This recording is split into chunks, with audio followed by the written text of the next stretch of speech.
Assalamualaikum warahmatullahi. Bismillah walhamdulillah wassalatu wassalamu ala Rasulillah wa ba'd.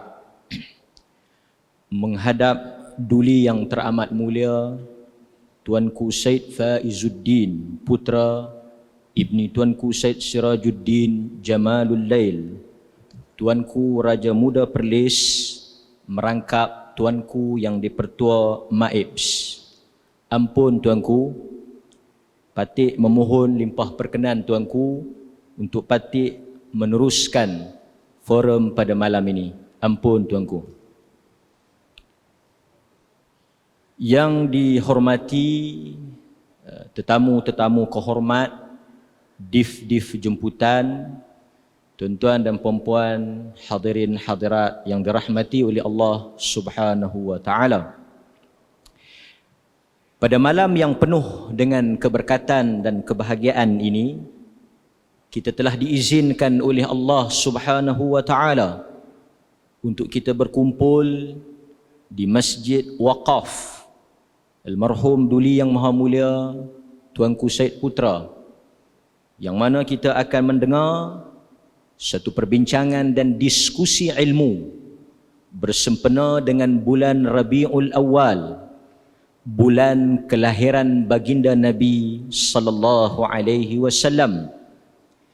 Pada malam ini, forum ini seperti yang disebut oleh pengurusi tadi, dianjurkan oleh Jabatan Mufti Negeri Perlis dengan kerjasama Majlis Agama Islam dan Adat Istiadat Melayu Perlis, Jabatan Hal Ehwal Agama Islam Perlis, dan Masjid Tuanku Said Putra Jamalul Lail, dan seterusnya. Tuan-tuan hadirin yang hadir pada malam ini, terima kasih kerana kehadiran kita pada malam ini ramai, walaupun pada hari bekerja dan dalam keadaan kekangan-kekangan yang saya faham mungkin sebahagian tuan-tuan sibuk dengan persiapan dan juga mesyuarat lah, kan? Dalam suhu politik yang semakin memanas, kita meneruskan agenda perbincangan ilmu kita pada malam ini, yang mana forum Zikra Ar-Rasul khas pada malam ini dengan tajuk perbincangan kita iaitu Rasulullah sallallahu alaihi wasallam, cinta ikutan atau sekadar slogan semata-mata. Menampilkan 3 panel yang tidak asing lagi. Walau bagaimanapun sudah menjadi adat dan protokol, saya mesti memperkenalkan. Walaupun sudah ma'ruf dan maklum di sisi tuan-tuan. Saya mulakan dengan sahibus samahah, Profesor Datuk Dr. Muhammad Asri Zainul Abidin, Mufti Negeri Perlis. Di sebelah beliau tetamu jemputan kita yang datang jauh daripada Kuala Lumpur, yang tidak asing lagi dengan bumi Perlis, yang berasal daripada Pulau Pinang. Yang berbahagia Datuk Ustaz Syekh Hussein Yi, pengasas dan pengurusi Pertubuhan Kebajikan Al-Khadim Malaysia. Di sebelah saya yang paling dekat dan paling hampir, tidak asing juga dengan bumi Perlis, yang berasal daripada Perak, kan? Yang berbahagia Profesor Madya Dr. Muhammad Rozaimi bin Ramli.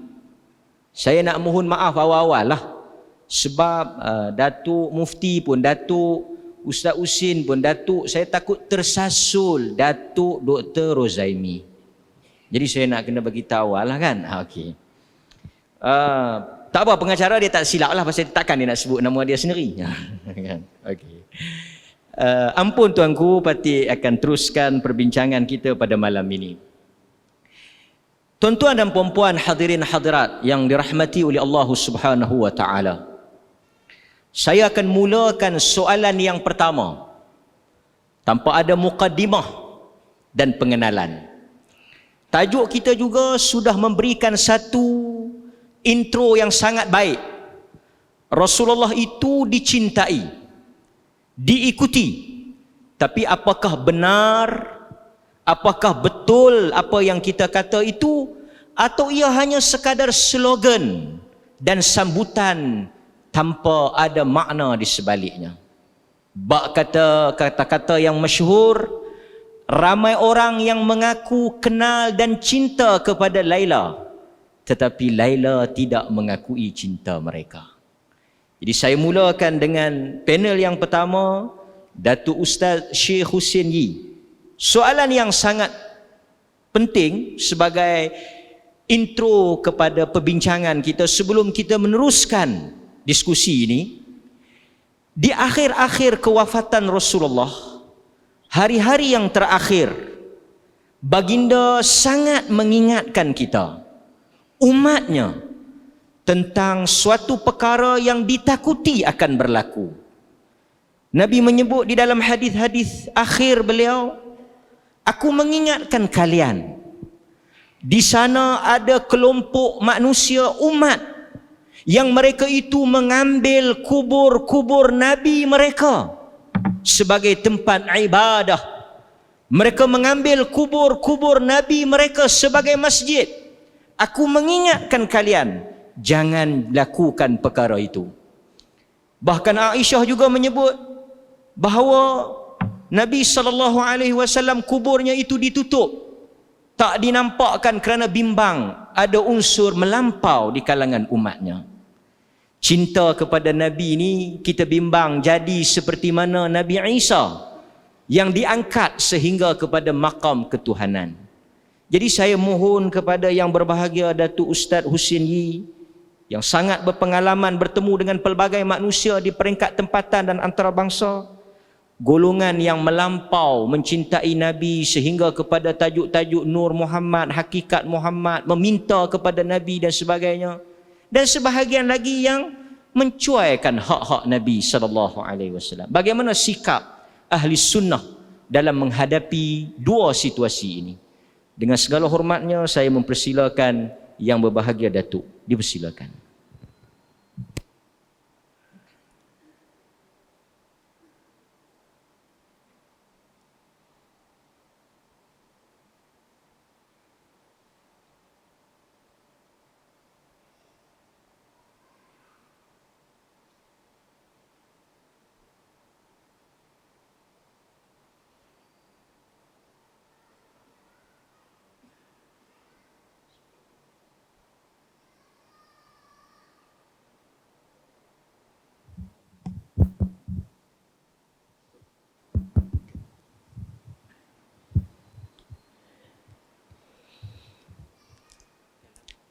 Dah, sudah.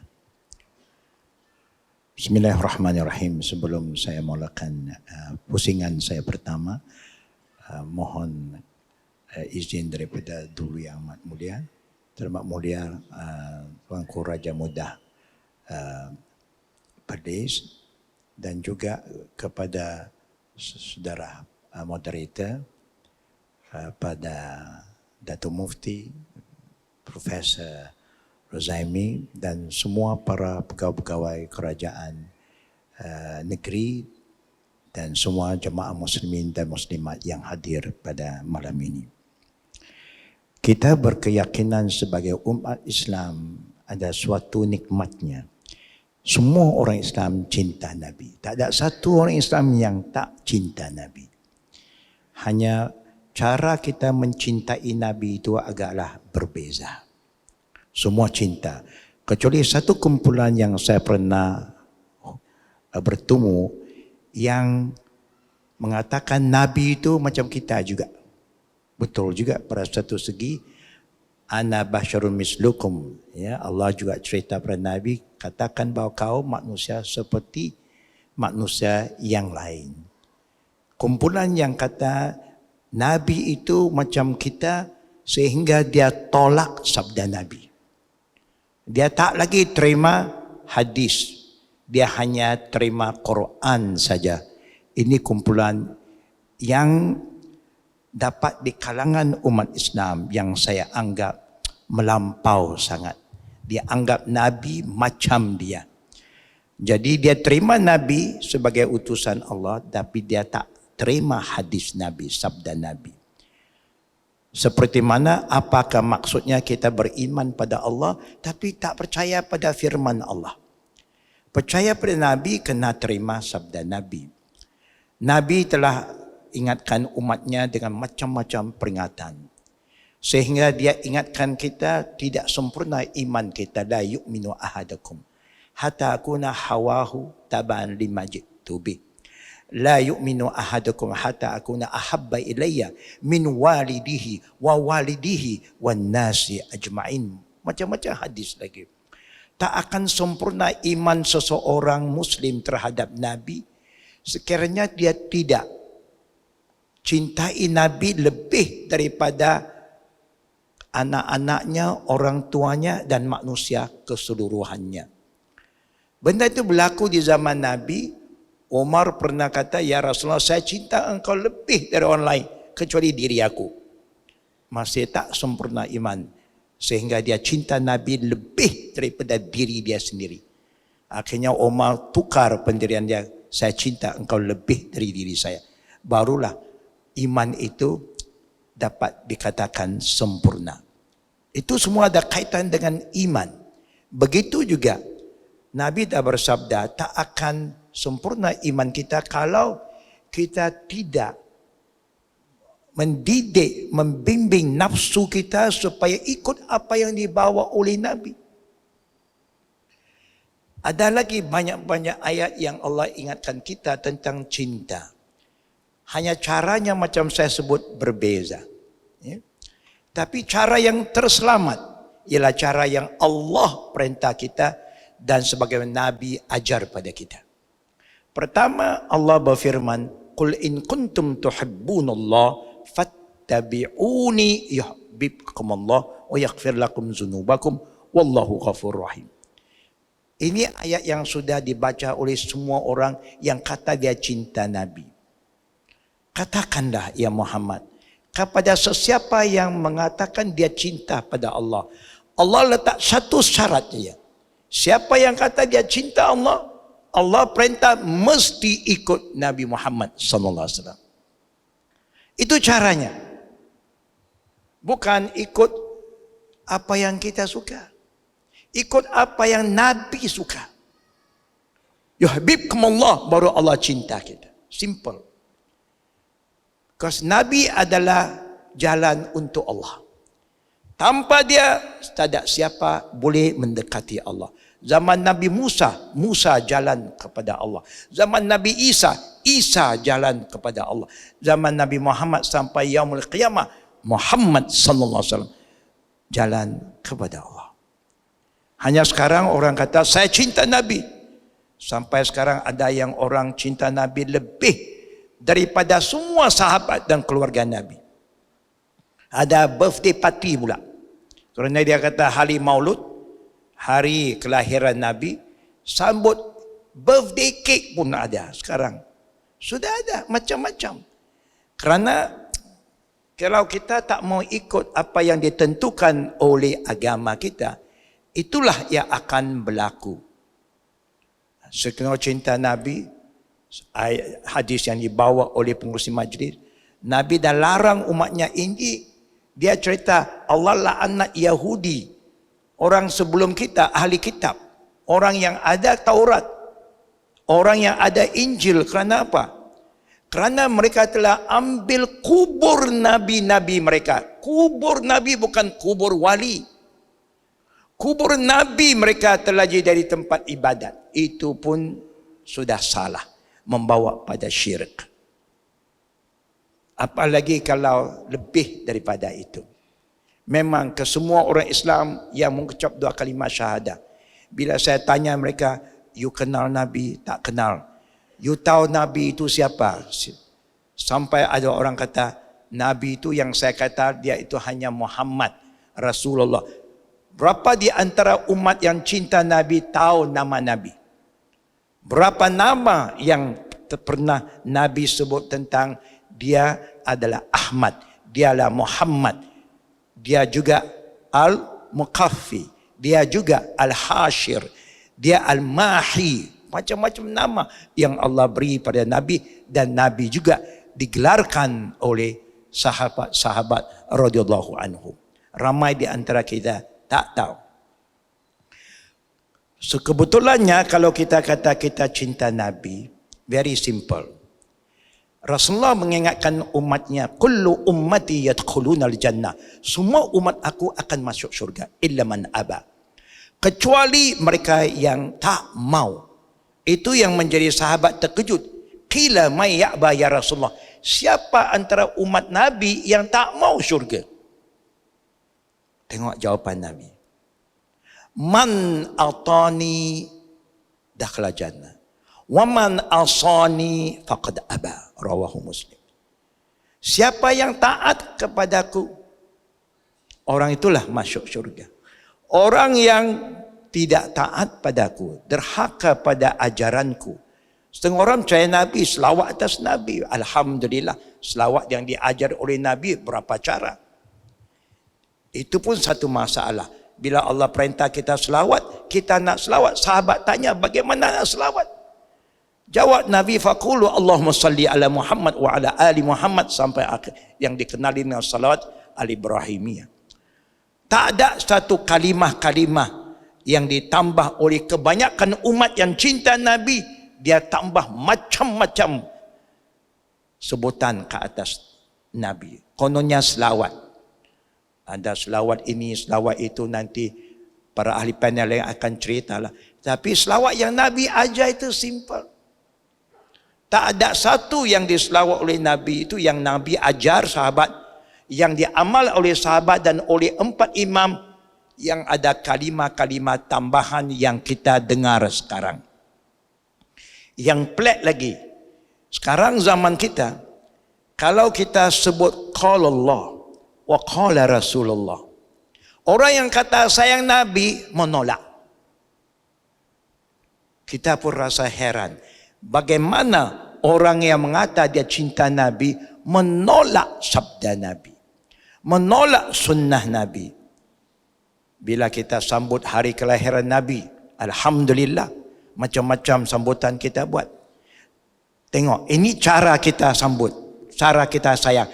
Nanti waktu kita lepas habis sambut, kita nak solat, kita nak makan dan minum, sudah tak ikut apa yang Nabi suruh. Nabi dah kata, siapa yang sayang dia, ikutlah sunnah dia. Nabi dah sebut kepada umatnya, jangan makan, jangan minum dengan tangan kiri. Nanti kita makan tangan kanan, kiri kita minum tangan kiri. Nabi kata bila semayang berjemaah, saf mesti rapat. 1400 tahun dia dah sebut. Imam selalu sebut, makmum bagaimana? Ini sayang Nabi ini. Sayang, selawat selalu. Tapi sekarang Nabi perintah, agaknya lah kalau Nabi sekarang duduk depan kita, suruh rapatkan saf. Bagaimana respon kita? Tak nak rapat juga. Bagaimana rasa Nabinya? Sebab itu Rasulullah, saya akhiri dengan raum saya pertama ini, dia ingatkan umatnya, usikum bittaqwallah. Saya wasiatkan kamu bertakwa pada Allah. Bagaimana cara nak bertakwa? Wasam'ah wa ta'ah. Orang yang kata dia cinta Nabi, sikapnya minimum. Setiap kali dia dengar apa yang Nabi sabda yang sahih, sami'na wa ata'na. Man ya'ish minkum ba'di. Siapa di antara kamu wahai umatku yang hidup selepas wafatku, fasayara ikhtilafan katsira.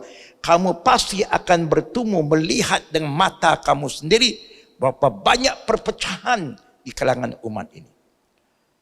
Umat Nabi, umat yang bersatu. Sekarang umat Nabi, dia bersatu untuk tak bersatu. Luar biasa kan? Dia bersatu untuk tak bersatu. Luar biasa. Kita bersatu untuk bersatu. Ya. Jadi akhirnya Nabi kata apa? Siapa di kalangan kamu hidup selepas wafatku, pasti kamu akan saksikan perpecahan umat ini yang tidak sepatut berlaku. Apa Nabi pesan? Alaikum bit sunnati wa sunnatil khulafa ar-rasyidin al-mahdi min ba'di, ila akhir hadis. Dia tak suruh ikut siapa pun, ikut sunnahku. Sunnah Nabi kita kena faham. Contohnya, banyak orang kata sunnah, sunat. Nabi dah bersabda, man qala alayya ma lam aqul falyatabawwa maq'adahu minan nar. Siapa yang berani cakap sesuatu yang dia tak cakap, pakai nama Nabi saja, dia telah menempah tempat dia di neraka jahanam. Man kaziba alayya muta'ammidan falyatabawwa maq'adahu minan nar. Siapa yang tipu atas nama Nabi, Nabi tak sabda, Nabi tak pernah kata sunnah, Nabi qaulun tak ada, fi'lun pun tak ada, takrir Nabi pun tidak, dia kata itu Nabi, sunnah Nabi. Satu fitnah. Akhirnya Allah ingatkan kita, falyahzaril ladzina yukhalifuna an amrihi an tusibahum fitnah aw yusibahum azabun alim. Allah dah ingatkan kita, kalau kamu menolak ajaran Nabi, tak jaga sunnah Nabi, ikut suka hati kamu, guna nama Nabi pula, ya, menipu atas nama Nabi, kamulah akan ditimpa fitnah. Ini yang berlaku. Fitnah telah berlaku apanya? Orang yang nak menyampaikan Quran dan Sunnah dihalang oleh umat Nabi Muhammad sallallahu alaihi wasallam. Ini luar biasa. Saya berdakwah satu dunia, boleh dikatakan. Tak pernah ada negara yang bukan Muslim menghalang kita bercakap. Tak ada. Welcome. Terserahlah. Yang batil pun welcome, yang hak pun welcome. Tapi dalam konteks umat Islam akhir zaman ini yang ganjil, sayang Nabi, orang yang nak sampaikan sunnah Nabi dihalang oleh umat Nabi sendiri. Luar biasa ada. Saya pun terkilan juga. Terfikir, bagaimana orang itu sayang Nabi ya. Kita nak sampaikan qala Rasulullah, hadis yang sahih, hadis yang autentik, hadis yang mutawatir, semua dia menolak. Mudah-mudahan inilah round pertama yang saya dapat berkongsi, dan saya serah balik para moderator. Maaf kalau saya sudah terlajak masanya. Jazakallah. Alhamdulillah, terima kasih yang berbahagia Datuk di atas jawapan yang ringkas, dan saya rasa kesemua hadirin dapat menghayati butir-butir nasihat dan juga perkongsian yang berbahagia Datuk tadi. Cuma Alhamdulillah Datuk dialu-alukan di negeri Perlis ini dan boleh bercakap dengan bebasnya. Tidak termasuklah apa yang Datuk sebut tadi. Alhamdulillah. Jadi saya nak beralih kepada panel yang kedua di sebelah saya. Yang berbahagia Dr. Rozaimi Ramli, Rektor. Kena sebut bagi betul Rektor, sebab dia dekat-dekat dengan Rektor. Yang ni nuklear, yang ni pun macam nuklear juga. Kadang-kadang tembakannya itu menggegarkan Malaysia.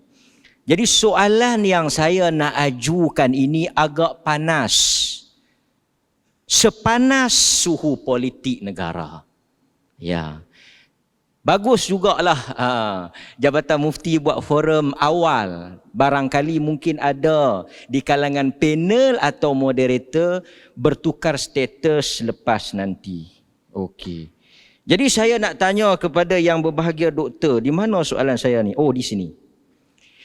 Antara isu polemik yang saya rasa perlukan pencerahan, dan polemik ini berkaitan dengan pengkhususan doktor di dalam bidang hadis, iaitu ada kelompok dan pihak tertentu yang menggunakan dalil, kalau kita boleh katakan dalil, mungkin boleh diperbetulkan, kisah Abu Lahab yang memerdekakan Thuwaibah, dikatakan di atas sebab dia bergembira menyambut kelahiran Rasul. Kalau boleh dikatakan dia manusia yang pertama menyambut kelahiran Rasul, bergembira. Dia mendapat keringanan azab neraka. Pertama, dari sudut kedudukan riwayat. Yang kedua, istidlal daripada riwayat itu. Betulkah nak justify sambutan itu kena ikut Abu Lahab? Jadi dipersilakan Al-Fadhil Doktor untuk menjawab. Assalamualaikum warahmatullahi wabarakatuh. Alhamdulillah nahmaduhu wa nasta'inuhu wa nastaghfiruh wa na'udzu billahi min shururi anfusina wa min sayyiati a'malina. Man yahdihillahu fala mudhillalah wa man yudlil fala hadiyalah. Ashhadu an la ilaha illallah wahdahu la syarikalah wa ashhadu anna Muhammadan abduhu wa rasuluh. Allahumma salli wa sallim ala Muhammad wa ala alihi wa sahbihi ajma'in. Amma ba'd. Terima kasih kepada Ustaz Mak Rizal selaku moderator, Sahibus Samahah selaku panel, dan juga yang berbahagia Datuk Syekh Hussein Yi. Sebelum saya nak mula menjunjung kasih kepada Duli yang teramat mulia Tuanku Raja Muda kerana sudi berangkat bersama-sama dengan patik-patik sekalian pada malam ini. Junjung kasih Tuanku. Kemudian saya agak sedih sikit dengar yang berbahagia Datuk Hussein Yi duk sebut tadi terharu, sedih. Sebenarnya bukan Syekh Hussein je kena. Saya pun kena. Saya lagi banyak kena. Tapi mungkin Syekh Hussein lebih lama lah daripada saya. Cuma mungkin Syekh Hussein dia tak macam nuklear. Saya macam nuklear sikit. Baru-baru ni tuan-tuan, ada satu program besar-besaran di sebuah negeri. Saya dijemput, Datuk Mufti dijemput, Syekh Hussein juga dijemput. Ketika mana saya tengok atur cara, saya bertanya kepada penganjur. Masa tu dekat rumah Mufti ya. Saya kata betul ke ni hampa dapat kelulusan ni? Tengok nama-nama semua nama-nama bahaya ni. Nama-nama senarai wanted kan. Dia kata betul kami dah dapat dah kelulusan untuk buat program ni. Jadi saya kata okey tak apalah. Tapi jauh di sudut hati saya kata tak jadi ni. Mesti tak jadi. Tapi dah dia kata jadi. Dan dia dah sponsor tiket apa semua, jadi saya pergilah. Saya pergi.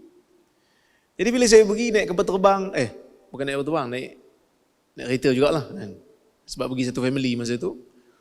Check in hotel, dah study dah. Tulis point nak tulis malam kan. Tengok-tengok pukul 6 petang, program lepas maghrib. Pukul 6 petang dia call. Dia kata, doktor boleh cakap sikit tak? Saya kata nak cakap sikit ke nak cakap banyak? Nampak macam nak cakap banyak ni, cara cakap tu tahu dah, memang kena kan. Jadi dia kata memang tak dibenarkan untuk bercakap. Tak dibenarkan untuk bercakap. Syekh Hussein pun tak dibenarkan untuk bercakap juga. Kami berdua tak boleh bercakap. Tapi yang herannya Mufti boleh cakap. Tapi sebab mungkin dia Mufti agaknya, jadi bolehlah bercakap. Jadi dia kata macam mana pun, dia kata ustaz datanglah juga. Saya kata nak buat apa saya datang? Tak boleh bercakap, tak payah. Saya pergi tempat lain, saya nak ada buat kerja lain juga kan. Dia kata tolonglah datang, dia kata sebab ramai orang tunggu. Saya pun datanglah juga. Jadi bila saya datang, kebetulan dalam majlis tu ada penguat kuasa.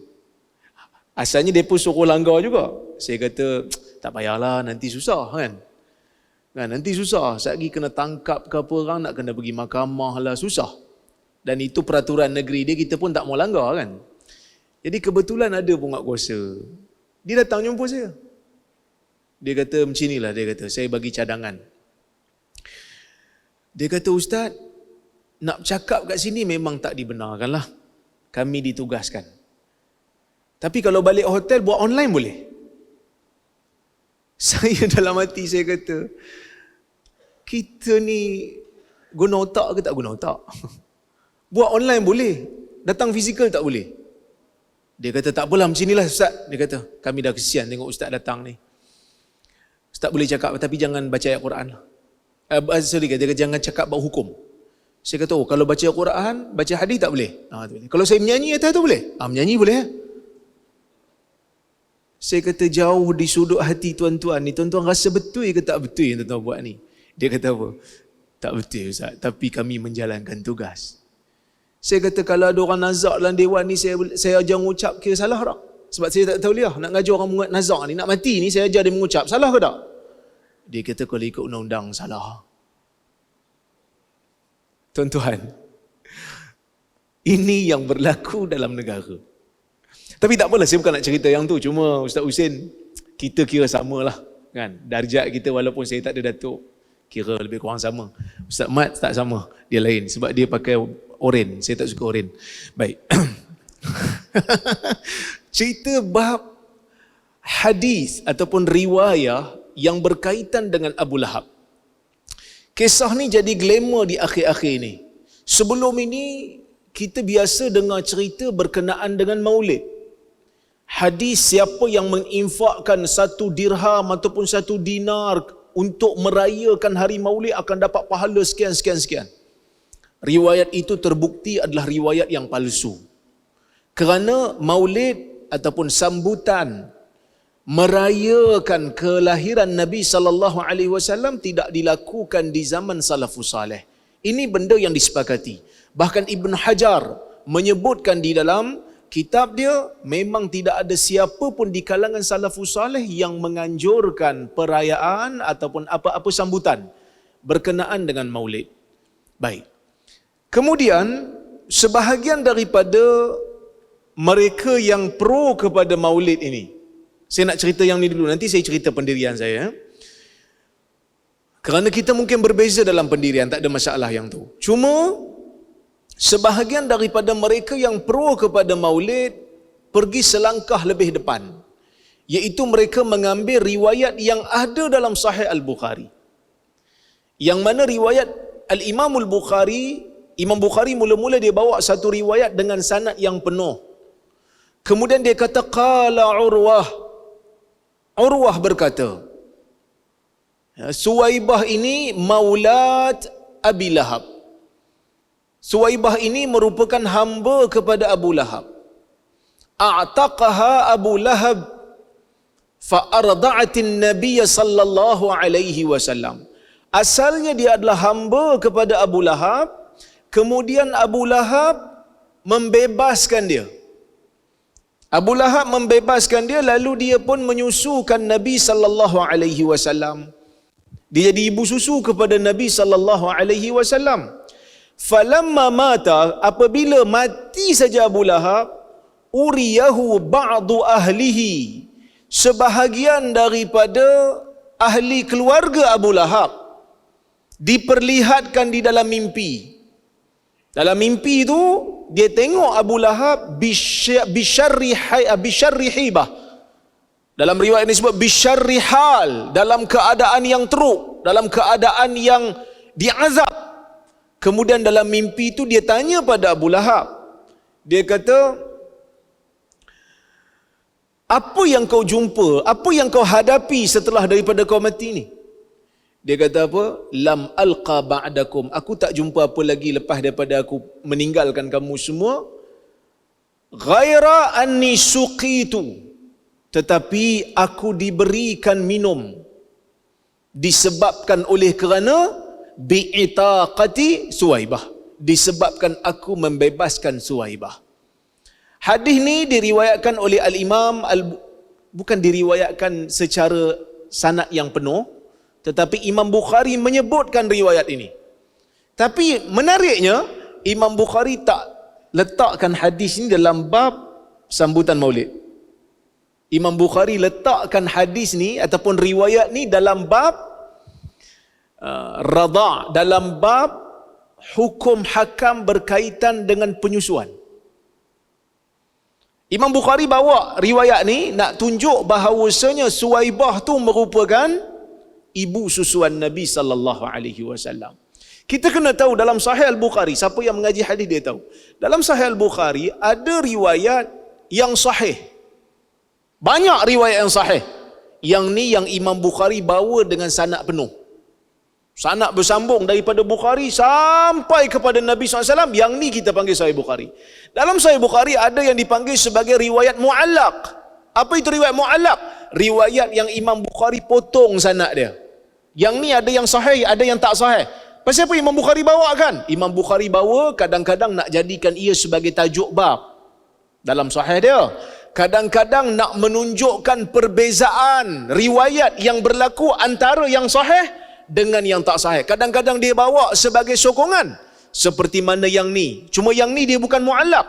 Hadis ni sebenarnya, walaupun ada sebahagian ustaz selebriti kata hadis sahih riwayat Bukhari, sebenarnya riwayat ni riwayat yang tergantung. Riwayat bukan tergantung, riwayat yang terputus sanad. Kerana sanad dia sanad yang mursal. Kenapa mursal? Kerana ia datang daripada jalur Urwah.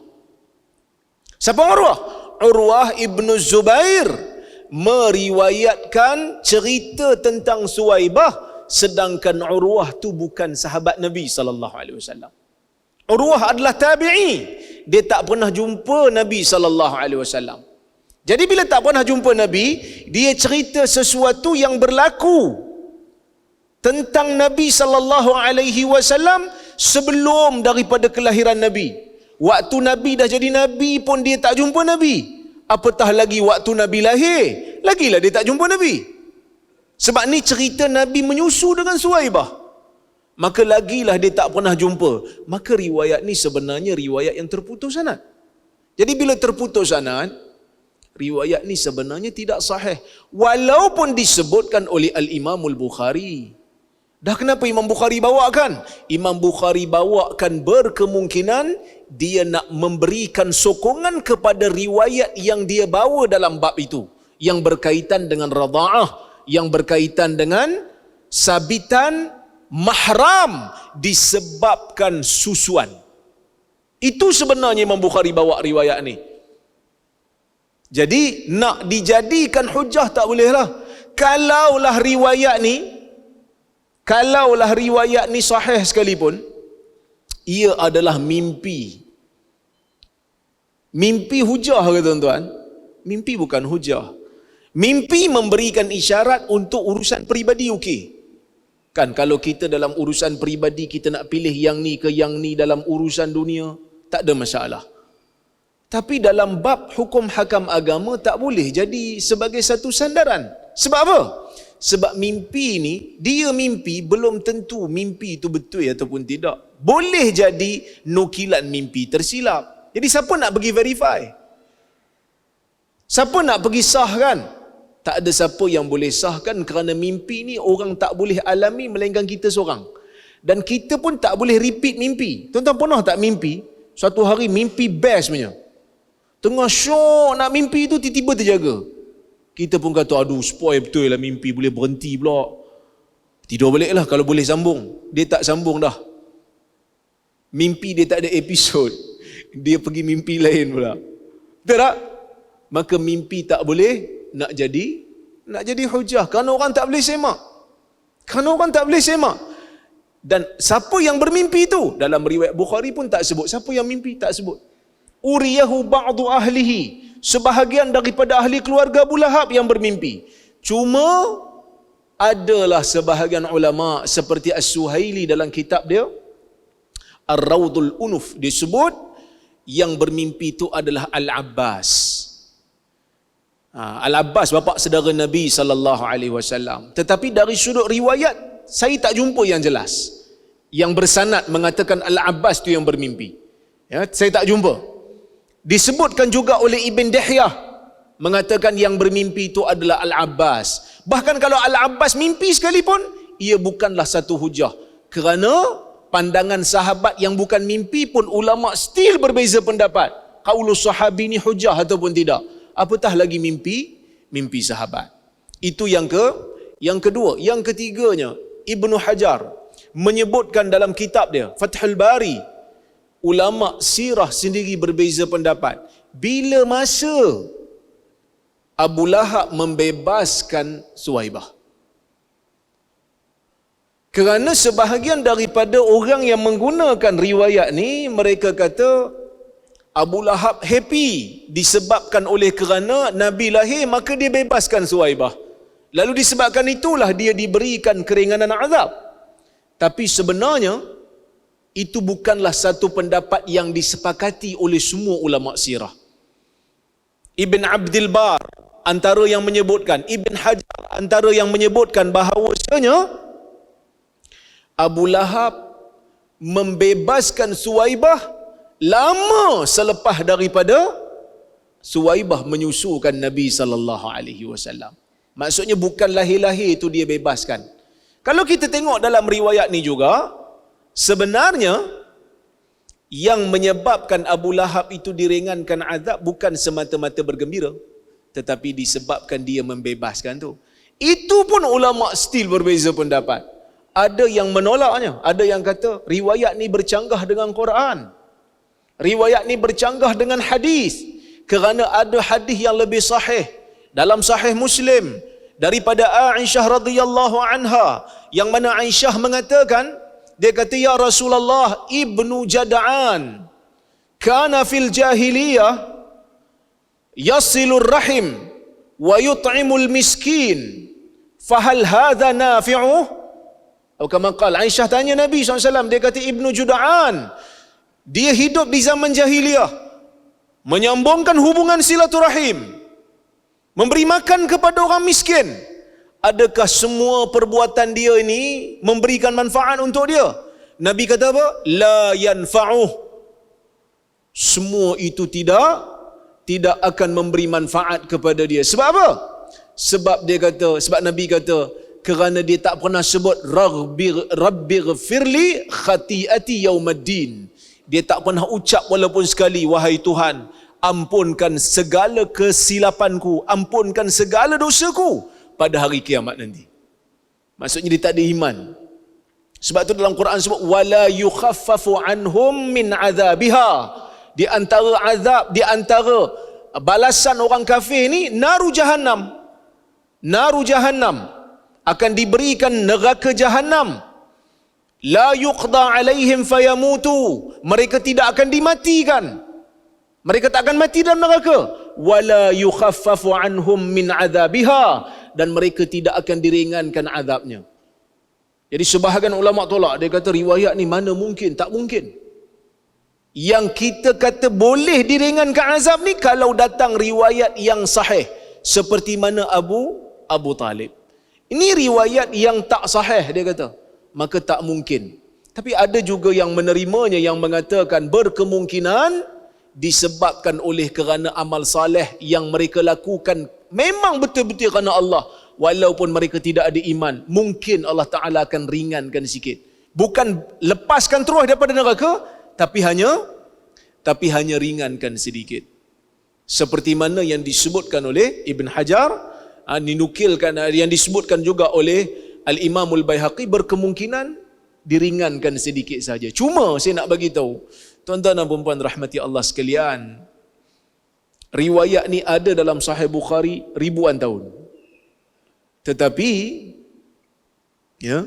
tidak ada ulama di zaman-zaman yang awal menggunakan riwayat ni untuk mengatakan sambutan Maulid ini menyebabkan kita mendapat pahala yang agung, mendapat pahala yang sangat besar kerana menggunakan riwayat ni, melainkan hanyalah ulama-ulama yang terkemudian sahaja.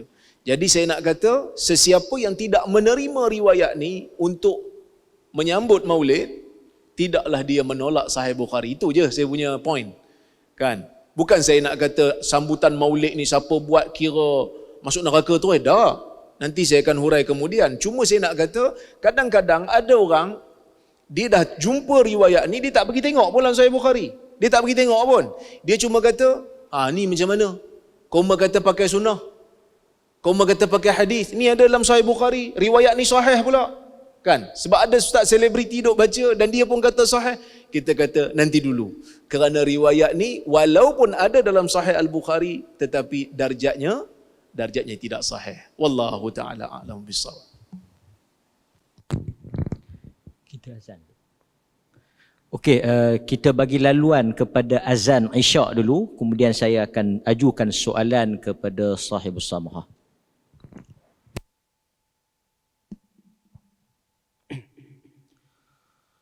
Allahu Akbar, Allahu Akbar, Allahu Akbar, Allahu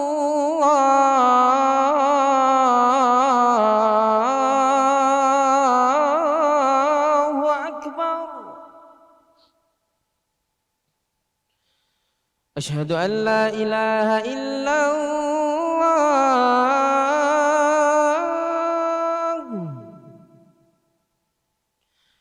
أشهد أن لا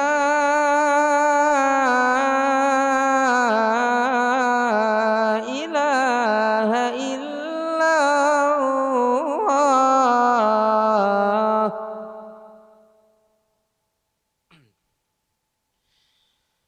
أشهد أن محمد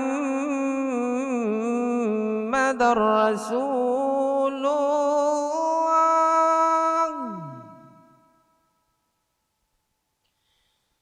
أشهد أن محمد رسول الله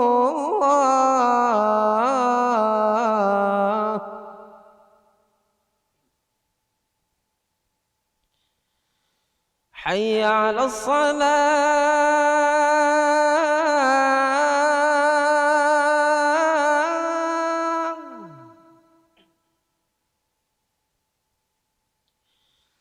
حي على الصلاة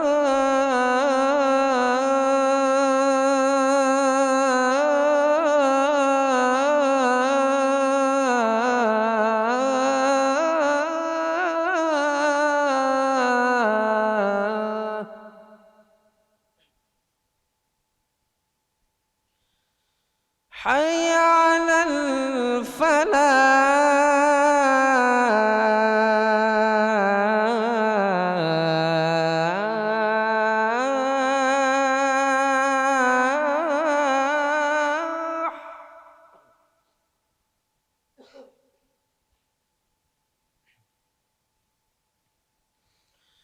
حي على الفلاح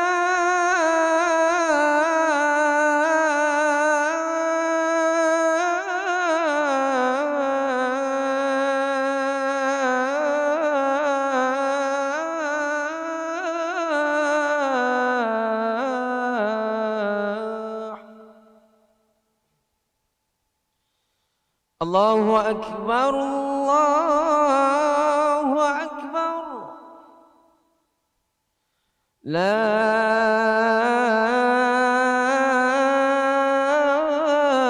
إله إلا الله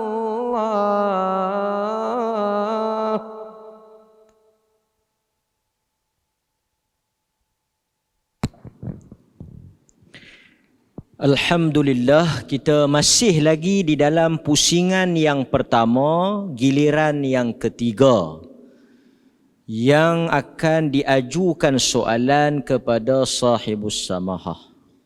Tapi sebelum saya nak ajukan soalan, Datuk Ustaz Husin Yi dihalang dalam program tu.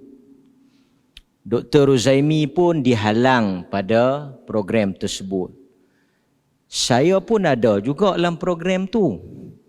Tapi saya tak dihalang. Saya boleh bercakap di atas pentas tu.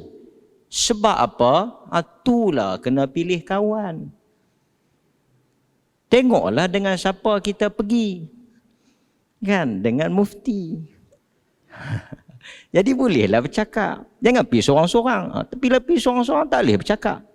Okey, itu nasihat saya untuk hadirin. Baik, kita nak pergi kepada sahibus samahah, Datuk Arif Perkasa, Profesor Dr. Muhammad Asri. Cinta kepada Nabi ni semua orang mengaku. Macam yang disebut oleh Datuk Ustaz Husin Yi tadi. Tapi kita melihat malangnya mereka yang turut mengaku cinta kepada Nabi ni marah, tak boleh terima kalaulah ada pihak yang mengajak supaya kita meneliti hadis-hadis yang disandarkan kepada Nabi. Sepatutnya kalau cinta ni kena sokonglah, kena semaklah. Dulu ada kempen semak sebelum sebar. Marah juga, siapa kita nak semak? Semua yang ada dalam kitab tu semua sahih. Jangan duk semak. Selak saja, bukan semak, selak. Beza tu semak dengan selak. Tuan-tuan semak ke selak? Jawab sendirilah. Apa lagi? Kan? Jadi dia pun marah. Yang nu dhaif, yang ni tak betul, yang nu palsu, tak sah ni. Elok nak buat hujah, dia kata putih pula dah. Tak boleh buat hujah. Jadi terima macam mana ni? Jadi Datuk Dr. Muhammad Asri dipersilakan untuk menjawab soalan saya. Terima kasih Datuk. Assalamualaikum warahmatullahi wabarakatuh. Alhamdulillah wassalatu wassalamu ala Rasulillah wa ba'd. Menghadap bawah duli yang teramat mulia Tuanku Raja Muda Perlis, patut menjunjung kasih atas keberangkatan Tuanku dan mohon berkenan untuk menyampaikan sepatah dua dalam forum ini. Al-Fadil, moderator ni dia hebat, dia petah. Dia kira kau goreng tu sedap lah. Arab kata yubahirul qissah, yubah baharat, spice up. Fadil, apa nama Ustaz Husin, Datuk Husin I dan Fadil Profesor Madya Dr. Zaimi. Sebelum saya nak jawab ni, saya nak sebut sikit. Ada orang tanya, pasal apa yang boleh pergi sebut zikrul Rasul? Kan? Kita sebenarnya sebut zikrul Rasul ni sejak tahun kita lancar 2016. Apa yang kita buat ialah kita jadikan bulan Rabiul Awal ialah bulan mengingati Rasul dan sebagai satu bulan pendidikan, education, berhubung dengan Nabi SAW. Kenapa? Kerana banyak sebab. Salah satu yang kita tahu, perkara yang confirm pada bulan Rabiul Awal ialah bulan ini ialah bulan kewafatan Nabi SAW. Pada 12 Rabiul Awal ialah kewafatan Nabi SAW. Kemudian pada bulan ini juga para ulama menyebut sebagai bulan Maulidin Nabi SAW, kelahiran Nabi SAW. Cumanya para ulama itu berbeza. Bilakah Nabi itu dilahirkan pada bulan Rabiul Awal? Mereka bukan saja berbeza, pertama mereka berbeza, di kalangan mereka ada menyatakan pada bulan Ramadan Nabi dilahirkan. Siapa yang baca buku Ar-Rahiqul Makhtum, dia akan lihat Al-Mubarakfuri menyebut tentang pendapat-pendapat ini. Mubarakfuri ini dia menang award peringkat antarabangsa tentang bagusnya karya sirah yang ditulis oleh beliau. Di kalangan para ulama ada yang menyatakan 8 Rabiul Awal. Ada yang menyatakan 9 Rabiul Awal. Ada yang menyatakan 12 Rabiul Awal. Kenapa mereka Al-Mubarakfuri dia tidak mentarjihkan 12? Kerana dia ahli falak. Dia kira balik. Jadi dia mentarjihkan 8 jika ada gitu. So, kenapa mereka khilaf? Kerana macam yang disebut oleh Dr. Ruzaimi tadi, bahawasanya kerana sambutan itu tidak berlaku pada zaman awal. Kalau dia berlaku pada zaman awal, tentu mereka tak khilaf. Kerana ia diwarisi generasi demi generasi. Kita tidak ada isu. Hari kelahiran Nabi ialah hari yang mengembirakan. Of course, tentu kita gembira. Hari lahir anak kita pun kita gembira. Takkan hari lahir Nabi kita tak gembira? Kita tidak ada isu bahawasanya boleh bergembira pada hari kelahiran Nabi. Bahkan wajib bergembira. Kerana Nabi itu bashar. Dia bukan terus muncul. Dia hadir ke dalam kehidupan manusia melalui kelahiran. Kita bergembira, bersyukur di atas kelahiran itu. Cumanya kita berbeza bagaimana cara untuk bersyukur di atas kehadiran itu. Macam mana nak bersyukur kehadiran itu? Maka Nabi SAW ajar kita bagaimana mencintai baginda. Dalam konteks negeri Perlis, kita tak pernah orang kata Perlis haramkan maulid. Dia boleh cari ceramah saya yang tahun lepas ke, 8 tahun lepas ke, ataupun ceramah Dr. Ruzaimi ke yang mengharamkan hal ini. Tak ada siapa mengharamkan. Tapi kita mempunyai pendekatan kita sendiri. The whole month of Rabiul Awal, kita jadikan bulan bukan saja mengingati kelahiran Nabi, juga kewafatan Nabi SAW. Kenapa? Kerana ia sangat penting. Pada hari Abu Bakar wafat, sebesar-besar musibah yang menimpa umat ini ialah wafatnya Nabi SAW. Tuan-tuan, hadirin dan hadirat, sidang penonton yang tengok juga, saya nak beritahu, kalau Nabi ada, kita semua tak berbeza pendapat. Betul tak? Melainkan orang-orang yang jahat sahaja. Kita semua akan bertanya Rasulullah, Ustaz Mak Rizal kata macam ni, saya kata macam ni, Dr. Rozami kata macam ni. Yang mana betul ya Rasulullah? Selesai isu kita. Tetapi Rasulullah SAW telah wafat. Karena Allah jadikan ia bashar, ia manusia.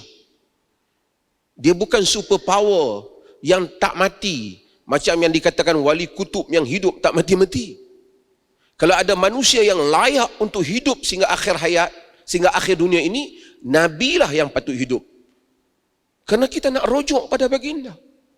Tetapi seperti yang Nabi Al-Quran kata, Allah menitahkan Nabinya menyebut, Qul innama ana basyarun mislukum. Katakanlah aku ini bashar, manusia seperti kamu. Yuha ilayya, tapi diberi wahyu kepada aku. Maka Nabi SAW itu bashar, dia wafat. Pada hari dia wafat, Umar bagaikan kehilangan perasaan dan fikirnya sendiri. Sehingga dia kata, siapa kata Nabi wafat? Dia akan ambil tindakan. Tapi Abu Bakar, orang yang paling dekat dengan Nabi, masuk melihat Nabi SAW, ternyata Nabi itu wafat. Apa Abu Bakar kata? Ayyuhan nas, man kana ya'budu Muhammadan, fa inna Muhammada qad mat. Wa man kana ya'budu Allah, fa inna Allah hayyun la yamut. Wahai manusia, sesiapa yang menyembah Muhammad, sesungguhnya Muhammad telah mati. Sesiapa yang menyembah Allah, sesungguhnya Allah itu maha hidup dan ianya tidak mati. Para sahabat radhiyallahu anhum ajma'in menyambung legasi yang ditinggalkan oleh Nabi SAW. Ketika Nabi tinggal, kerajaan Nabi kecil sahaja. Lebih kecil daripada negeri Perlis ini, negara Madinah. Tetapi pada zaman Umar bin Khattab, Islam telah menjatuhkan Rum dan Parsi. Ketika para sahabat masih wujud, yang Nabi sebut amanatun fis sama, mereka adalah merupakan pemegang amanah kepada agama ni. Para tabi'in tanya Abu Bakar, tanya Umar, tanya Uthman, tanya Ali. Pun begitu para sahabat berbeza pendapat dalam sebahagian hal, tetapi dalam usul agama ada tempat rujuk. Tapi apabila mereka ni semua tak ada, generasi datang generasi, manusia mula memperkatakan apa yang Nabi tak katakan, disandarkan kepada Nabi. Sebab kalau sandar pada kita tak ada harga. Nak bagi orang sokong, nak jual barang, ayak ni minum sihat, tak jadi. Buah ni makan sihat, tak jadi. Kena habaq. Nabi kata siapa makan masuk syurga. Orang membeli. Dan Nabi SAW ingatkan kita daripada awal dulu. Tadi Ustaz Husin baca sebagian hadis Nabi. Dan saya selalu ingatkan apa yang Nabi kata. Dalam hadis yang diriwayatkan oleh Imam Muslim. Sayakunu fi akhir zaman dajjaluna kadzabun. Ya'tuna minal ahadithi ma lam tasma'u antum wala aba'ukum. Fa iyyakum wa iyyahum la yudillunakum wa la yaftinunakum. La tu bukan la nahi.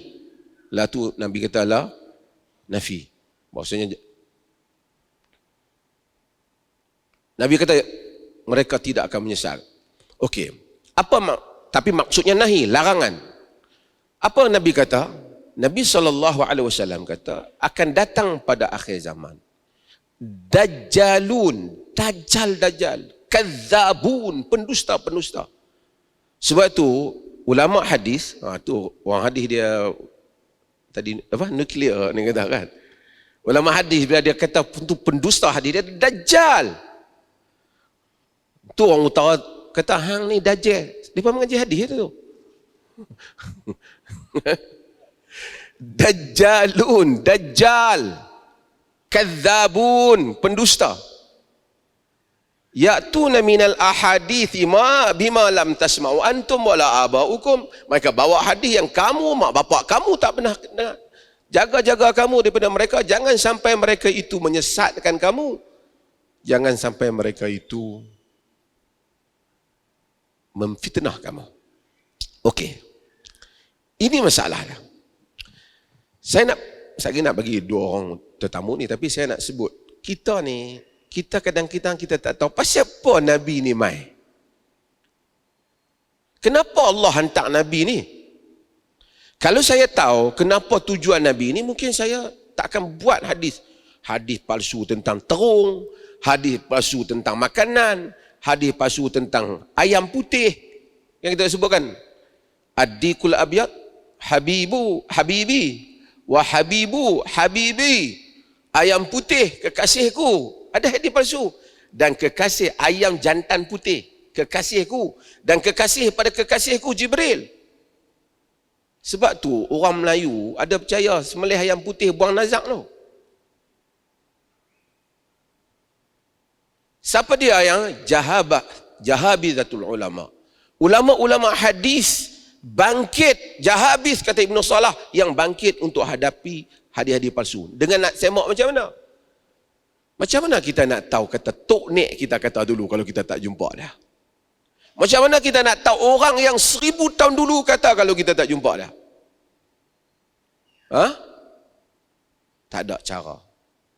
The only way untuk tahu benda ni ialah melalui jalan sanad. Narration. Melalui jalan periwayatan. Fulan daripada fulan kepada fulan. Authenticity hadis itu dikaji melalui riwayat. Kalau tidak orang boleh berbohong. Tetapi ulama-ulama di samping meletakkan masalah sanad, mereka meletakkan supaya kita mempunyai satu gambaran yang jelas. Siapa Nabi kita ni? Dia ni nak main kempen ubat ke? Nak main kempen jualan ke? Nak main ajak orang supaya sebai serban jalan slow ke? Nak suruh orang berperang ke? Apa dia datang ke kita ni? Dia datang ke kita seperti mana permintaan Nabi Ibrahim AS. Apa dia? Rabbana wab'ath fihim rasulan minhum yatlu alaihim ayatika wa yuallimuhumul kitaba wal hikmata wa yuzakkihim innaka antal azizun. Okey. Rabbana wab'ath fihim. Ya Allah, hantarlah pada mereka. Pada Nabi Ibrahim dia doa supaya hantar Nabi. Rasulan minhum, rasul di kalangan mereka. Yatlu alaihim ayatika. Baca kepada mereka ayat-ayat kamu. So Nabi nak baca pada kita ayat-ayat kita. Ayat-ayat Allah. Yatlu alaihim ayatika wa yuallimuhumul kitab wal hikmah. Mengajar kitab dan hikmah. Kitab Quran. Hikmah sunnah. Ataupun hikmah asrarus syariah. Apa yang ada di sebalik syariah. Tapi nak ajar, Nabi yang ajar. Sunnah. Wa yuzakkihim. Ini bahagian yang penting. Dan membersihkan mereka. Bahagian ini ramai. Sebab tu kita sebut tazkiyatun nafs. Nabi itu bukan mengajak orang supaya baca dalil. Tazkiyatun nafs. Membersihkan diri kita. Daripada hasad, dengki, hari demi hari. Sebab tu setiap orang lagi tak mati berjuang menentang dirinya sendiri. Untuk membersihkan diri. Kerana itu agenda yang dibawa oleh Nabi. Tapi untuk membersihkan diri itu memerlukan kitab dan hikmah. Tuan-tuan, kalau Nabi ada, balik pada cerita tadi, Assalamualaikum Rasulullah. Saya ni ada masalah nak tanya, Allah nak macam mana? Rasulullah qala Rasulullah sallallahu alaihi wasallam, senang. Sekarang Rasulullah tak ada. Pergi masuk masjid tu, satu orang bangun, Rasulullah bersabda, sesiapa yang minum kopi, malaikat beristighfar kepadanya selagi mana bau kopi ada di mulut. Saya sebut kat Dr. Said Kamali baru ni, kat Malaysia, ada Habib pergi baca hadis tu. Ada di dalam YouTube. Mesti dia toke kopi. Ini mesti kaki pistabak. Kau nak minum kopi, kau minumlah. Tak ada masalah. Tapi menyandarkan sesuatu kepada Nabi, man kadhiba alayya muta'ammidan falyatabawwa maq'adahu minan nar. Siapa yang dusta padaku dengan sengaja, siap tempat duduk dalam neraka. Selagi kopi bau di mulut, malaikat beristighfar kepadanya. Ini bukan main-main. Ibnu Salah, yang mereka quote Ibnu Salah, Syafi'i, Ibn Salah kata, dalam hadis ni antara golongan yang kuat dusta hadis sekalian daripada Syiah ialah golongan zuhad. Bukan salah zuhud tu, bukan salah tawaduk tu, salah orang yang nak kononnya nak jadi baik soleh tapi sandak cerita bohong kepada Nabi. Cerita bohong kepada Nabi. Ini bukan jenayah kecil. Tipu cek dosa korang lagi daripada tipu kata qala Rasulullah tak kata.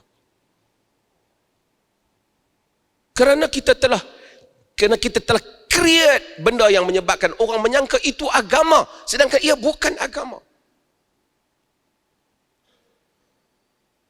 Sebab tu siapa yang bangun? Ulama hadis. Orang kata ulama hadis tak ada tasahul dalam hadis. Ada bab tasawuf tetapi hadis yang daif itu bukan daif. Hampa kena tahu dulu apa beza antara daif ni. Daif yang disebabkan teknikal dan daif dengan rawi yang dituduh sebagai pendusta. Ataupun hadis yang tak ada asal baginya. So, semua kita cinta Nabi. Tapi isunya kita, adakah yang sedang kita pegang ini betul Nabi ajar ataupun bukan Nabi ajar? Kedua, kalau betul, kita perlukan penafsiran yang betul terhadap teks itu. Dan kita juga ketiga mengakui kadang-kala ada khilaf terhadap tafsiran perkataan Nabi. Kita agree. Mungkin Ustaz Mak Riza faham macam lain, saya faham macam lain. Tetapi sama-sama nak tunaikan hasrat Nabi. Yang ni saya terlalu buat contoh lah. Ayah kita kata, dulu saya beberapa kali buat contoh. Pergi beli gula 1 kilo. Dua beradik pi, abang dia kata, jom kita pergi beli gula kedai A. Adik dia kata, pergi kedai A, tak ada gula. Abang kata, jom kita balik. Ayah suruh beli gula. Dia kata, ayah suruh beli 1 kilo. Tapi, ayah tak pernah beli melainkan di kedai A saja. Yang tu ikut duk tengok. Adik dia kata, tak, ayah, dia sebenarnya dia mau kita beli gula. Memang kebiasaan dia kedai A. Kalau beli kedai B pun boleh juga. Dalam konteks macam tu, dua-dua anak tak lawan ayah dia. Cuma nak memahami apa maksud ayah dia. Mungkin ayah dia kata, pergi beli gula kedai A. Kedai A beli tak ada. Dia kata beli kedai B. Oh, ayah dah sebut kedai A. A tu dia buat contoh lah. Yang dia nak gula. Boleh khilaf. Tapi dua-dua nak menunaikan teks. Tapi kalau langsung tak ada teks. Langsung tak ada. Hanya pakai pendapat orang yang tidak benar. Peliknya manusia ni. Angkat slogan ikut Nabi. Angkat slogan sayang Nabi. Tapi bila time nak ikut. Tak ikut Nabi. Ikut Tok Syekh. Amalan Tok Syekh. Kalau Tok Syekh tu betul sama dengan amalan Nabi, tak apa. Itu yang sampai mai, kalau Nabi pi kanan, guru pi kiri, kiri ke kanan kata? Dia kata pi kiri. Ni bukan khayal, betul-betul tweet dia cakap. Sebab ini kena forum lain. Bagaimana golongan agama bukan saja Islam, Christianity, Judaism, siapa yang belajar comparative religion ni, dia akan tahu ada fenomena yang sama. Golongan agama ni dia suka mendominasikan. Kerana manusia ni dia hidup dengan dua. Dia hidup dengan harta, dia juga hidup dengan kuasa. Kuasa ni ada dua. Satu kuasa rasmi, satu kuasa pengaruh. Soft power. Sebab tu orang tu saya dok kata kalau jadi tu imam, 70 tahun, 80 tak boleh baca dah. Baca pun telo. Nak buang dia turun imam, cukup susah. Bukan kerana dia nak jadi imam sangat. Tapi power dia sebalik imam. Orang politik pun macam tu. Dah tua tak nak berhenti lagi. Pilihan raya apa ni, nak main lagi. Sampingan. Bukan pasal apa? Bukan pasal duit dia tak cukup. Pasal kuasa di sebalik atau pengaruh di sebalik. Orang agama pun yang tu. Bukan dia nak jadi orang agama sebab apa? Jadi ustaz, pergi duduk orang hormat, jalan pikuk pasar orang bagi saja. Orang salam hormat. Ini siapa tak mau? Siapa tak mau? Kalau cakap orang dengar, kata Hamka kan, kata Hamka bajunya pakai pisang sesikat. Dia kritik mufti-mufti di tanah Melayu kan. Pakai sesikat, kata kalau diludah orang ambil ludahnya, dia makan orang ambil sepihannya, nak kahwin bismillah orang bagi anak dara. Dalam merebut kuasa itu, orang semua mempertahankan pengaruh agama dia. Dan itulah yang menyebabkan pemberontakan berlaku. Beberantakan manusia. Bukan kerana Nabi. Kerana kita sedang mempertahankan posisi kita antara satu sama lain. Orang agama dengar ni marahlah. Marah tak apa. Saya kata dia okey. Terima kasih. Okey. Saya menasihatkan ahli-ahli panel. Inilah forum agama. Bukan forum politik. Saya seriau juga. Ustaz Husin, Datuk Husin sebut bersatu 3-4 kali. Dr. Rozaimi sebut warna oren. Datuk sebut dah tua-tua pun tak nak berhenti. Semua tu masih bahayalah. Kan, saya yang mengendalikan ni pun seriau. Okey, kita balik kepada tajuk asal kita ni. Forum Zikra Ar-Rasul. Jadi saya nak pergi kepada Datuk Ustaz Husin. Tadi saya nak ambil daripada soalan saya ni bertitik tolak daripada apa yang disimpulkan oleh Yang Berbahagia Datuk Mufti, Tok Syekh ataupun tokoh agama. Bila kita cinta kepada Nabi, kita tak dapat nafikan kita mesti mencintai dan menyayangi pewaris Nabi, iaitu para ulama. Datuk Mufti suka sebut ala ra'si wal ain. Kita hormat para ulama.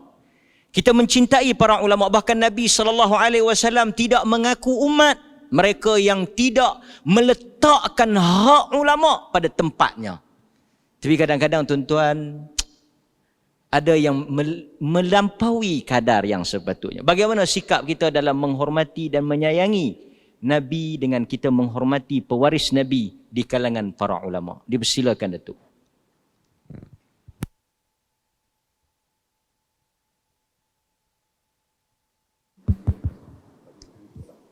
Alhamdulillah para jemaah muslimin dan muslimat kerana kesabaran kita pada malam ini. Kalau kita lihat agama Islam yang begitu cantik, begitu disiplin, mengajar umatnya supaya dia umat yang beradab, berdisiplin. Kita memang diperintah oleh Allah pertama taat kepada Allah. Ati Allah. Kemudian taat kepada Rasul, atiur Rasul. Ketiga, ulil amri minkum, ketua-ketua kamu. Ketua ini ada ketua politiknya, ketua agamanya, ketua sebagai seorang bapa, sebagai seorang suami, majikan dan seterusnya. Jadi kalau kita lihat ayat itu saja, mudah jadi satu panduan. Boleh tak kita ikut ulama? Memang kita wajib menghormati setiap ahli ilmu. Ulama warasul anbiya, kita tahu ulama umana rasul. Dia adalah pengamanah. Imam-imam Abu Hanifah, Syafi'i, Imam Malik, Imam Ahmad Hanbali, itu semua dikenali oleh kita semua. Keempat-empat imam yang besar yang diterima oleh semua masyarakat umat Islam, semua ingatkan muridnya supaya tidak ta'assub kepada mereka. Tidak ada seorang ulama warisul anbiya perintah supaya muridnya taklid buta pada mereka. Sehingga mereka kata iza sahal hadis fahuwa mazhabi. Kalau hadis itu sahih, itulah mazhab kami. Ada yang mengatakan jangan kamu taklid pada kami. Kalau apa yang kami cakap itu sesuai dengan Quran dan Sunnah yang sahih, ikut. Kalau tidak, tinggalkan. Fatrukuh, tinggalkan. Tengok bagaimana ulama dulu berhati-hati. Dalam kitab mereka pun kadang ada hadis Nabi, dia akan bawa. Tak ada hadis, kadang-kadang dia ijtihad. Kerana Nabi membenarkan ahli ilmu berijtihad. Dia berijtihad. Kemudian dia akan lapik balik peradabannya. Kalaulah satu masa you jumpa ada hadis, ada yang bertentangan pandangan kami, ra'i, tinggalkan pandangan kami, tengok peradaban. Ulama dulu yang sangat beramanah. Kerana mereka tahu bahawa orang awam akan ikut mereka. Maka dia akan main peranan yang penting supaya dia tidak salah untuk mentarbiahkan murid-muridnya. Tak pernah satu ulama kata, ikut aku yang betul, orang lain salah, tak ada. Ini ulama dululah. Ulama sekarang dia macam-macam. Ya. Saya pun pening juga. Ya. Dulu waktu saya masuk Islam tahun 68, saya ingat Islam itu simple, straightforward. Ada Quran, ada Nabi. Senang saja kan. Bila masuk-masuk pening juga saya. Pasal ustaz ini kata, ini betul, itu tak betul. Saya pergi jumpa ustaz itu, dia kata, you nak belajar dengan saya kah? You nak cabar saya? Saya mana nak cabar pun, saya nak tanya. Dia tak benarkan saya bertanya. Dia kata, kalau saya tanya, saya tidak ada adab terhadap guru. Kalau dia tak mau saya tanya, waktu dia ajar, dia bagilah dalil. Kalau dia ajar, dia tak bawa dalil, ini ulama tak ada adab. Ulama yang ada adab, umanah Rasul, dia mesti bawa dalil. Kalau tidak, dia kata itu ra'i, pandangan saya. Boleh betul, boleh salah. Itu kata Imam Malik. Kita manusia biasa. Kadang betul, kadang salah. Itu ulama dulu. Jadi memang kita orang Islam awam wajib menghormati ahli ilmu, para ulama. Kerana Allah telah angkat darjat orang berilmu lebih daripada orang biasa. Tapi yang penting, saya nak kait sedikit saja. Ini bulan yang kita kata Maulid Rasul. Saya ingat tahun 80-an, saya diundang ke Brunei Darussalam. Kerana apa? Kerana Sultan Hasan Balqiyah, Sultan sekarang, dia pernah berucap bahawa dalam 20 tahun, time 80-an, dia mau seluruh rakyat dia masuk Islam. Majoriti sudah Muslim, ada juga yang tidak Muslim. Saya dipanggil berkali-kali untuk berdakwah kepada orang yang belum Muslim. Kerana Nabi Muhammad diutuskan untuk kita semua. Wa ma arsalnaka illa rahmatan lil alamin. Nabi bukan untuk Arab saja. Dia untuk semua bangsa dan kaum. Itu yang dalam satu hadis Rasulullah menceritakan, di antara 5 kelebihan yang Allah beri pada Nabi, tak beri pada Nabi yang sebelumnya, ialah Nabi sebelum dikhususkan untuk kaum masing-masing. Saya linnasi jami', untuk manusia ammah. Tapi bangsa saya sendiri tak tahu. Kalau saya tanya, you tahu tak ini siapa? Nabi Muhammad. Oh, itu orang Melayu punya Nabi. Dia anggap Muhammad untuk orang Melayu. Sebab itu di negara kita masuk Islam, masuk Melayu. Kalau barat, kalau di Timur Tengah, dia ingat Islam itu orang Arab. Tidak. Rahmatan lil alamin. Sultan Brunei dalam ucapan, waktu dia kumpulkan rakyat, perlu kita buat, kalau boleh, pimpinan panggil rakyat di tanah terbuka, di dataran, cerita pada mereka, who is Prophet Muhammad sallallahu alaihi wasallam. Hidayat Allah yang bagi. Tapi kita kena sampaikan, ramai orang tak tahu siapa itu Nabi Muhammad sallallahu alaihi wasallam. Saya pergi kali pertama, mereka atur majlis untuk saya ceramah di masjid. Saya kata, saya nak berdakwah pada orang Islam kah atau orang tak Islam? Orang tak Islam, bagaimana dia boleh buat dalam masjid? Kami pun tak tahu mana nak buat. Tak apa.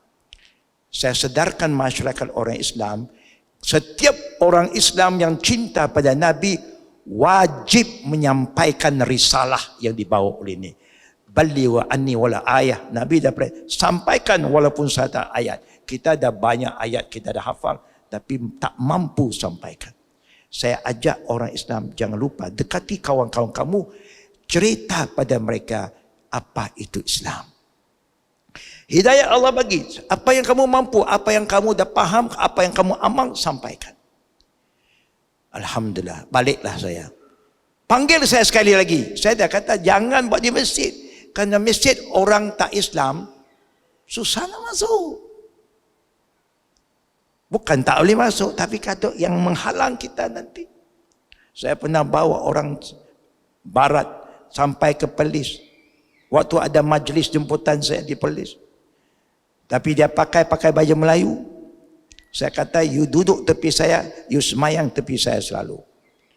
You buatlah apa yang kami buat. Itu saya cukup. Jadi orang anggap ini saudara baru. Memanglah. Mu'allaf. Dia mu'allaf. Ya. Selepas dia datang dengan saya di Perlis, 1 bulan dia masuk Islam dekat markas kami. Dia nak cuba, dia nak tengok, dia nak rasa. Itu yang kita buat. Ya. Jadi akhirnya kali kedua dia panggil buat di surau pula. Nah, ini masalah kita. Kita tak nampak. Ya, bagaimana kita boleh berdakwah pada orang tidak Muslim? Kali ketiga saya kata, jangan buat di masjid, jangan buat di surau. Bawa tempat dewan-dewan serbaguna. Tempat-tempat pusat-pusat penjagaan. Sekolah-sekolah. Kali ketiga berjaya. Senang saya kata, ini titah Sultan.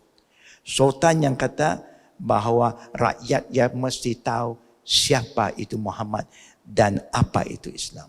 Saya berdakwah. Akhirnya yang saya terkejut bila saya masuk ke sekolah kerajaan, orang tidak Muslim semua pakai tudung perempuan dan anak lelaki pakai songkok. Saya ingat Muslim, saya bagi salam. Orang kata, Ustaz, ini tidak Muslim. Semuanya pakai Islam. Soalan datang, boleh tak kami dipaksa pakai pakaian yang tidak? Kami bukan Islam, pakai macam Islam. Pihak perjawatan kata, Ustaz, jangan jawab. Nanti susah kami. Saya kata, biar saya jawab. Saya kata, anggap pakaian ini uniform. Itu saja. Satu hari kamu akan bekerja. Kalau kerja polis ada pakaian uniformnya. Custom ada uniform. Ini uniform sekolah. Itu saja. Dia pun, Alhamdulillah. Orang tak Islam pun boleh terima. Alhamdulillah banyak orang masuk Islam selepas kita perkenalkan. Jadi kalau Perlis jadikan bulan Rabiul Awal, bulan tarbiyah, bulan untuk menerangkan kepada masyarakat siapa itu Muhammad SAW, itu adalah satu cara yang paling berfaedah. Tidak hanya kita sambut, akhirnya kita yang tunjuk contoh yang tak elok. Akhirnya orang tak akan tertarik pada Islam kerana kita. Orang yang benci kepada agama kita sampai orang kawan saya yang bukan Islam tanya, what happened to you Muslim? Dia tanya saya kata nothing happened. Normal. Dia kata, why you cannot be together? Why there so many corruption?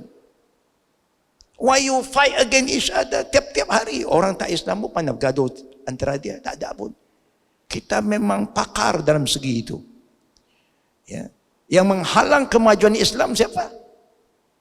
Bukan orang tidak Muslim. Orang tak Muslim suka dengar. Yang menghalang orang yang mengucap 2 kalimah syahadah, kononnya jaga agama. Bagaimana jaga agama kalau tak mau ikut Quran dan Sunnah? Quran dan Sunnah yang datang untuk menyelamatkan kita supaya kita semua bersatu. Tak ikut Quran, tak ikut Sunnah, tak boleh bersatu. Allah dah berfirman, fa in tanazaqtum fi syai'in farudduhu ila Allah wa rasul. In kuntum tu'minuna billahi wal yawmil akhir, zalika khairun wa ahsanu ta'wila. Tapi kita masih mengaku ahli sunnah wal jamaah. Tapi bila kita nak katakan sunnah, dia mau nolak. Kita pun tak tahu sunnah mana yang dia nak terima. Mungkin orang awam pun keliru. Kadang-kadang, maaf saya, kadang-kadang yang mengkelirukan orang awam bukan orang kampung. Orang yang ada ilmu. Bagaimana kita boleh hormat orang yang mengkhianati Allah dan mengkhianati Rasul. Saya selalu sebut, Islam tak ikut kita. Allah tak ikut kita. Nabi tak ikut kita. Dia diutuskan oleh Allah untuk menyatu padukan kita dan supaya kita ikut Allah dan ikut Nabi. Jadi secara amnya kita sangat menghormati ulama yang telah banyak membantu kita, memudahkan kita untuk memahami Islam. Tapi ingat, Islam yang berlandaskan wahyu bukan nafsu. Nabi kelebihannya wa ma yantiqu anil hawa in huwa illa wahyun yuha. Dia tak cakap ikut nafsu. Ada, tak ada, habis. Di antara satu kaedah hadis yang sahih, tak boleh tanakut dengan Quran. Kalau tanakut dia ada masalah. Tak boleh bertentangan. Ini secara amnya.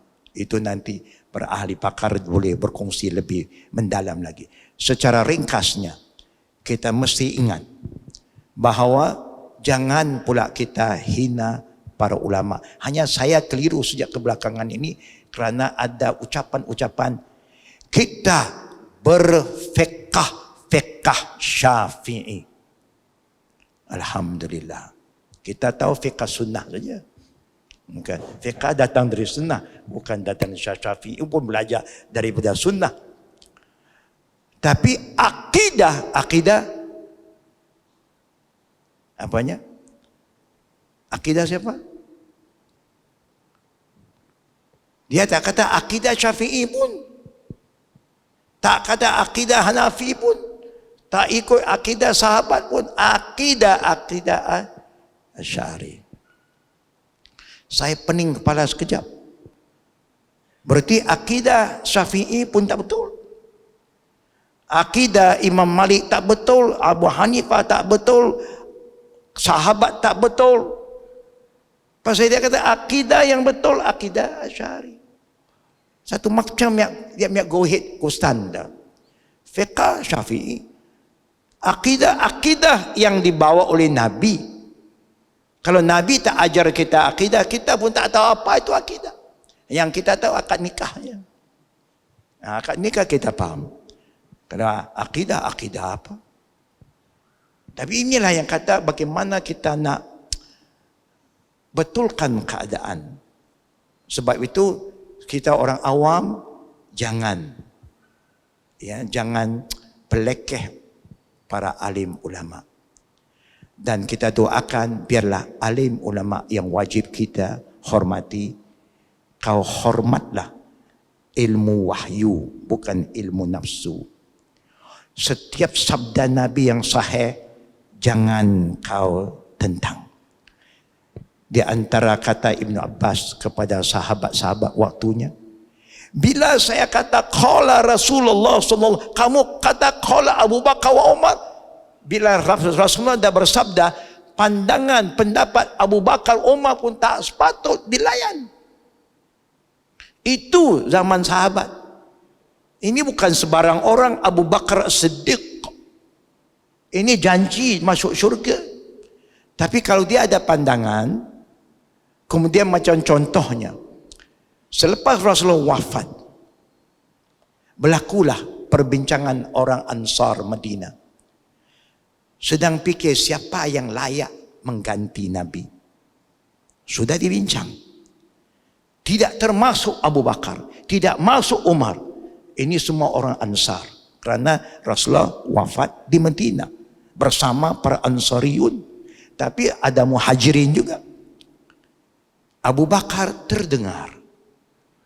Lalu dia ingatkan para sahabat Al-Ansariyun bahawa Rasulullah pernah bersabda, maksudnya yang saya nak ringkaskan, bahawa khilafah orang Islam akan jatuh kepada orang Quraisy dulu. Selepas itu barulah kepada yang lain. Rasulullah ingatkan. Macam Rasulullah juga, siapa pun tak tahu mana dimakamkan Nabi. Nak hantar ke Baqi', Uhud, balik ke Mekah bersama Khadijah. Sehingga Abu Bakar cerita bahawa Rasulullah telah bersabda, maksud di mana seorang Rasul wafat, di situ dimakamkan. Ini bila disebut saja Rasulullah bersabda, tidak ada siapa lagi pertikaikan. Sami'na wa ata'na. Fatimah, ingat dia ada hak dapat warisan daripada ayahnya Rasulullah SAW. Dia nak tanya bila dia boleh dapat. Perasaan Rasulullah, anak laki semua tidak ada lagi. Yang hidup selepas wafat Rasulullah ialah Fatimah. Sehingga datangnya, yang sahabat kata, Rasulullah dah berpesan bahawa dia kalau ada tinggal apa-apa harta, tak diwarisi oleh keluarganya. Hukum warisan tidak jatuh pada Nabi. Macam setiap wanita yang dikawini oleh Nabi, sekali dia ada jima, tak boleh dia kahwin selama-lama. Dia jadi Ummul Mukminin. Kerana itu khusus untuk Nabi dan keluarga dia. Ini perlu kita faham. Contohnya, bila perintah Nabi jelas, tak boleh lagi kita layan pandangan pendapat yang lain. Sebagaimana Allah berfirman, wa ma kana lil mu'minin wala mu'minatin idza qadallahu wa rasuluhu amra ay yakuna lahum khiyaratu min amrihim wa may ya'sillaha wa rasulahu faqad dalla dalalan mubina. Ini Allah berfirman. Tak sepatut, tak layak orang laki yang beriman atau wanita bila Allah dan Nabi telah putuskan suatu urusan. Sudah jelas. Dalil dah ada. Kamu masih juga nak pertikaikan, nak ikut pandangan orang lain. Kalau itulah pilihan kamu, kamu telah berderhaka kepada Allah dan Nabi. Siapa yang menolak Quran dan Sunnah yang jelas, maka dia sudah sesat. Allah kata, faqad dalla dalalan mubina. Janganlah kita lupa adab agama, very simple. Apa yang Allah perintah, apa Nabi sabda, diberi laluan dulu. La tuqaddimu baina yadayhi Allahi wa rasul. Wattaqullah. Jangan kamu mendahului kata-kata sesiapa atas firman Allah dan sabda Nabi dalam urusan hidup kita sebagai seorang Muslim. Jadi ulama mana yang utamakan Quran dan Sunnah, kita akan sama-sama mengikut, sokong, dan kita akan mengikut dan kita akan hormati. Tapi kalau mereka mengkhianati agama Islam, menyampaikan Islam ikut nafsu, ikut kehendak mereka, kita tak boleh juga diam. Walaupun bukan alim, kita kena berhati-hati kerana kita bertanggungjawab terhadap apa yang kita buat. Allah berfirman, wala ta'fu ma laysa laka bi'ilm inna as-sam'a wal basara wal fu'ad kullu ulaika kana anhu mas'ula. Jangan buat sesuatu, cakap sesuatu tanpa ilmu. Bila kata ilmu, bukan pandangan. Pandangan bukan ilmu. Ilmu, ma qala Allah wa qala Rasulullah SAW. Itu yang dikatakan hakikat ilmu, pure knowledge, unpolluted, uncorrupted. Qala Allah wa qala Rasulullah.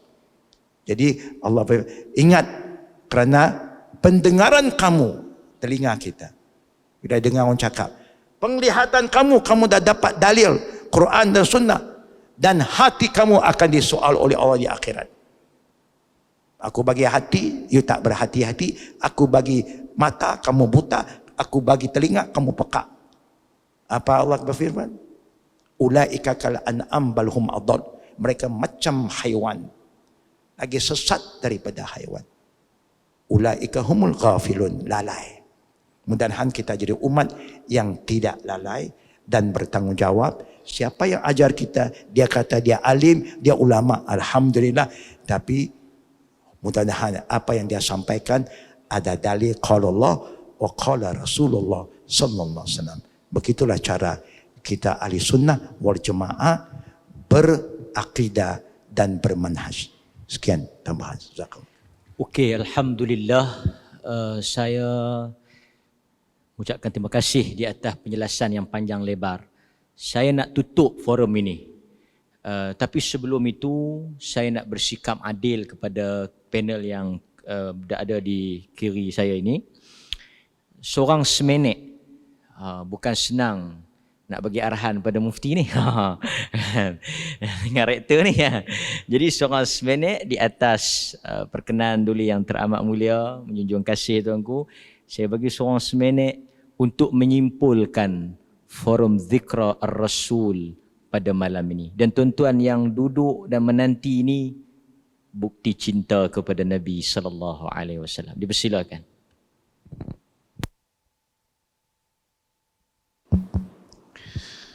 Baik, sebagai penutupnya yang seminit ini, marilah sama-sama kita muhasabah diri. Sejauh mana kita mencintai sunnah Nabi sallallahu alaihi wasallam, mengamalkannya dan juga mempertahankannya. Kadang-kadang dalam mempertahankan sesuatu yang kita panggil sebagai bid'ah hasanah, kita begitu bersungguh sampai naik atas mimbar cerita pasal sambutan maulid yang kita kata ia bid'ah hasanah. Ia bukan sunnah pun, ia bid'ah hasanah. Kan bolehlah nak buat selagi mana tidak ada apa-apa upacara yang menyanggahi agama. Kepercayaan-kepercayaan karut tidak disertakan, seolah sepertinya macam Nabi SAW hadir secara yaqadhah sehingga disediakan kerusi. Kalau dah sampai kepada tahap tu melampau lah. Tapi kalau setakat buat forum, buat ceramah, ajak orang ingat Nabi, saya tidaklah mempunyai apa-apa masalah. Sekadar sambutan itu, cuma kita nilai balik diri kita. Kan kadang-kadang kita bersungguh dalam nak mempertahankan bid'ah hasanah. Tetapi berapa ramai di kalangan kita yang sanggup untuk mempromosikan sunnah yang telah sabit di dalam hadis Nabi sallallahu alaihi wasallam. Kita bagi contoh yang kadang-kadang orang kata apa? Mudah kita hadam. Contohnya Nabi sallallahu alaihi wasallam tidak membenarkan mengganggu orang yang sedang salat umpamanya. Jadi bila kita berzikir, kan imam bila berzikir tengoklah orang, sebab tu kena pusing belakang tu, antaranya boleh tengok makmum lah hikmah ada tu. Jadi kalau ada orang masbuk, rendahkanlah suara. Ni dia pergi suara tinggi sungguh sampai ada yang terganggu. Ini bukanlah sesuatu yang dipanggil sebagai sunnah. Begitu juga berapa ramai di kalangan kita yang pergi tengok jiran-jiran tetangga memberi makan umpamanya. Memberi makan, bertanya khabar. Jadi kita tengok balik, adakah kita ini telah betul-betul mengamalkan sunnah, mempertahankan sunnah dan sayang pada sunnah sehingga kita boleh untuk lupakan? Bila ada orang nak mengamalkan sunnah, ada orang nak kempen sunnah, kita anggap dia sebagai orang yang mengelirukan. Tapi kalau ada tokoh kita yang kita sayang, benda yang mengarut pun kita bela juga. Atas nama kita nak menangkan puak kita.